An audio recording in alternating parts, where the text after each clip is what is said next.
Hey, it's Trisha of Triumph with Trisha here. Just going to be before you shortly. As you can hear, I'm fighting off something and my voice is trying to leave me. But this is actually titled Knowing You Can Achieve It.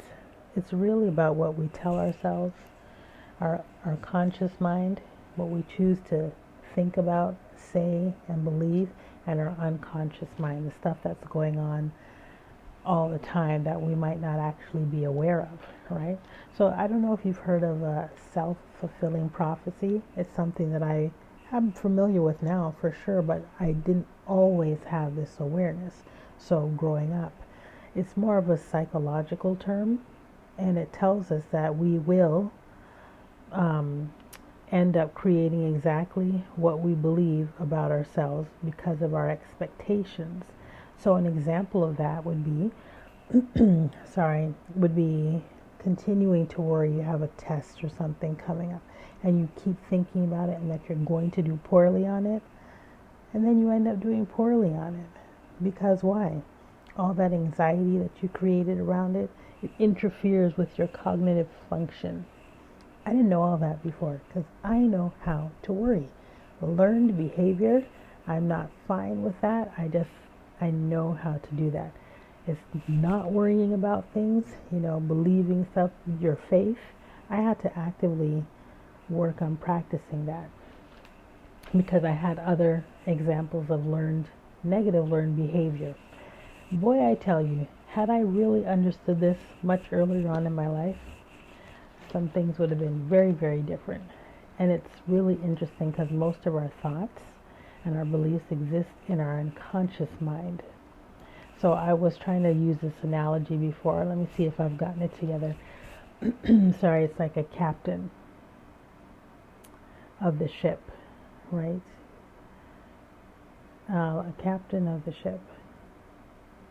The captain is not actively directing the crew, but the crew is busy working. Well, working at what? What are they actually doing? They're just going on autopilot because they don't have the captain's focus. They don't have the captain's attention or focus. So they're just reacting to the world around them, listening to whatever's around. That's what they're doing. But they're operating on old thoughts and beliefs. And that directs your path, and it creates your life, and it can become very negative if you don't actually take control of that. That's still not exactly what I wanted to say. I might redo this part. But the key point behind that, I do have my talking point. The key point behind that is we gotta really pay attention to what we think, right? Because if the thoughts that you think instruct your unconscious mind and your reticular activating system, it's like a control command center in your brain. I don't know if it's there, I just pointed there. Like the command center in your brain, and it tells the reticular activating system to be on the lookout. You want to choose your thoughts carefully, right? Speaking, whether it's affirmations or prayer, it's prayer for me, or if you're someone who meditates, or you might not do any of these things, start practicing speaking good things, positive things. That reticular activation system, which I said earlier is the command center. It's like a command center for your brain. It ensures that you'll fulfill your prophecy by directing your focus toward what you expect, right? Because we're stimulated by millions of things constantly, every moment. And this is so important to understand, that what we think about and expect and focus on is what that reticular activating system will narrow its focus onto. It works to make the things actually happen. So think on good things, focus on good things, things that are positive, moving in the direction that you actually want to go. This is why this section or segment is called believing that you can achieve it, because I don't know that everybody knows that little bit of sciencey stuff, you know. But when that actually became clear to me, so much clearer, when that actually became clear to me, mind-boggling, because I have had negative results and then I've had positive results just earlier on in my life, and I was like, oh, cool, or good luck. I just didn't know what I didn't know, and I didn't have any understanding or knowledge of being intentional about something.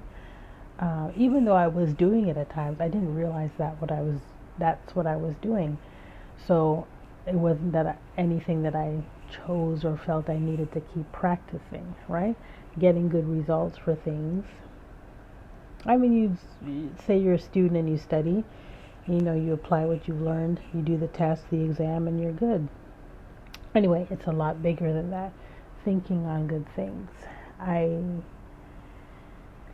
have seen many other things, and the outcomes could have been very, very different had I understood this principle. So I know it now, and I'm sharing it with you. My voice is actually trying to leave me. I have another part, but I'm going to do a part 2 tomorrow. I got to let this voice rest. It's about change, because I don't know most people that love change. Some people are great with it. Most of the time what you hear people say is, I don't like change. They're not very flexible. It's a lot of adjustments to make or what have you, and that's okay. It's all fine. But again, I'm going to get going. I hope that you find this information useful, and I will speak with you soon. Have a blessed night.